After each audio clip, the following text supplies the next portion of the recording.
Hey, so do you guys remember Hellblade: Senua's Sacrifice? It released last year from Ninja Theory, and it was paraded for having a realistic and powerful portrayal of psychosis and mental illness in general. See, I wasn't sold. It's a wonderful game, but as it turns out, effectively capturing mental illness is a very, very hard thing to do. Which brings me to a game called Celeste. I was recommended Celeste by a mysterious gentleman in the on-campus coffee shop at my university. He saw me playing Breath of the Wild and asked if I'd ever played Celeste on the Nintendo Switch. When I replied that I had not, and in fact hadn't heard of the game before, he recommended it to me, without giving any information on the game, before going on his merry way. I decided to trust this gentleman and picked it up, and to my surprise, I got to play one of the most fun and engaging and challenging 2D platformers I've ever played.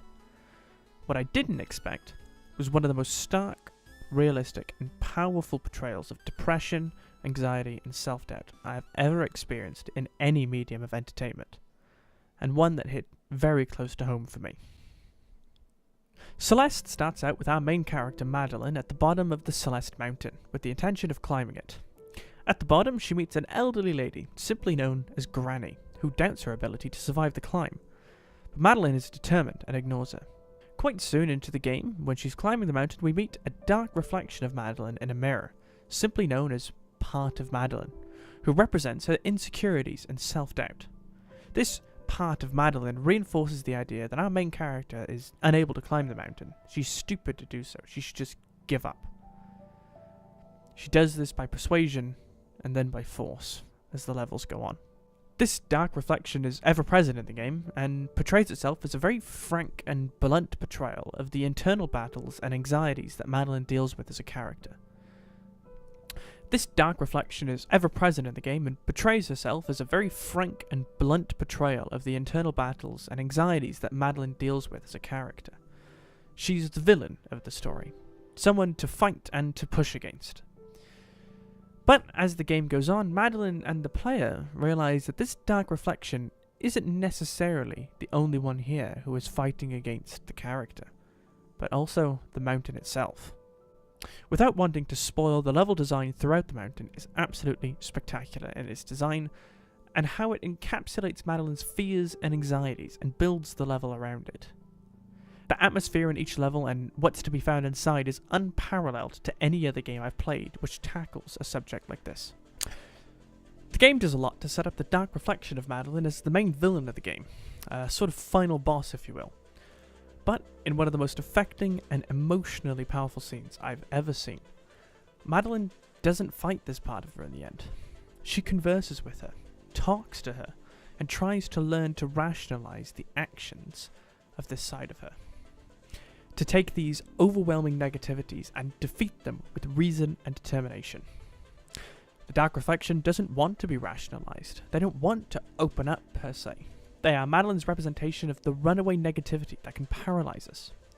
But they learn to work together, in which is a startling portrayal of overcoming depression and anxiety and leveling with it, which I've never experienced before, even going through it myself. The enemy in this game isn't this part of Madeline. It's the mountain. This game provides an insight for those of us not only who deal with depression, anxiety, self-doubt, low self-esteem, but also an insight into how people who do have these issues internally fight with them. With how complex and extensive our media is nowadays, it's refreshing to see such a game portray these almost socially taboo issues in a way for all of us to understand. However, the story of a game is only one side of the coin. Celeste has a absolutely superb story, but does the gameplay hold up? It absolutely does. I'm a big fan of platformers, but Celeste as a game is probably one of the best out there, especially in modern times. The two developers, Noel Berry and Matt Thorson, don't hide their love for the Super Nintendo era of platforming, especially with the inclusion of the secret Pico 8 minigame. But Celeste is the most fluid, fun, challenging, and engaging platformer I have ever played. The controls are simple. You can jump, you can climb for a limited amount of time, and you have a dash ability which replenishes after you touch the ground or interact with certain objects such as crystals or springs. These simple controls and some spectacular game design make for 90 levels of incredibly enjoyable gameplay. Celeste is by no means an easy platformer, a byproduct of its inspiration. However, not once in my playthrough did I ever put my Switch down in frustration. Each challenge you come across is never obtusely difficult or requires a pixel-perfect jump. It takes practice, it takes skill, it takes refinement of ability, and you know you can do it. The levels are also sprawling, with the player encouraged to go off the direct path and explore to find little puzzles in the chapters, with collectible strawberries in each level, which are endlessly fun to find and try to collect. All in all, Celeste is a game that surprised me. Very rarely does a game have such an amazing playstyle and such a brilliant and encapsulating story that works so well in tandem. Celeste is, at the end of the day, one of those games I wish I could have experienced for the first time again, such as Breath of the Wild, Legend of Zelda Wind Waker, Mario Odyssey, Shadow of the Colossus, Portal, amongst others. It's fair to say, in my book, Celeste keeps some pretty damn good company, and is by far and away one of the greatest games I have ever played. And I think, opinions aside, it is one of the greatest games ever played. It is an absolutely essential gaming experience, and the story it tells is unparalleled to anything else I have ever played.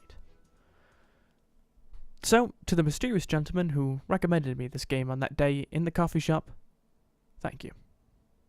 I never saw you again, I never figured out who you were, but you gave me an absolutely wonderful experience, and one of my favourite games I have ever played.